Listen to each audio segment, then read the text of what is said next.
আনুষ্ঠানিক কোনো অনুষ্ঠান নয়, আমরা শুধুমাত্র আল্লাহর কাছে দোয়া করব।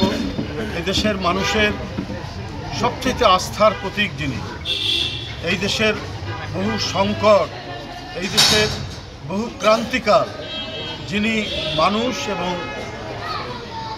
জনগণ এবং দেশ এর বাইরে কখনো যাননি। অনেক চক্রান্তকারীরা তাকে দেশ থেকে সরিয়ে দেওয়ার চেষ্টা করেছে, তারপরেও তিনি অটল মনোভাব নিয়ে, মনোবল নিয়ে তিনি মানুষের নেতৃত্ব দিয়ে গেছেন।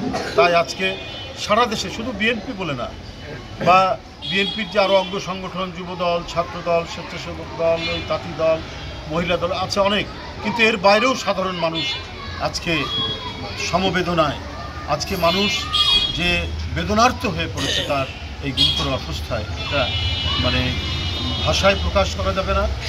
সকল চক্রান্ত থেকে আল্লাহ দেশকে, দেশের মানুষকে আল্লাহ আপনি হেফাজত করুন। আল্লাহ আল্লাহ তাআলা আমাদের দোয়া মুনাজাত কবুল করে নিন।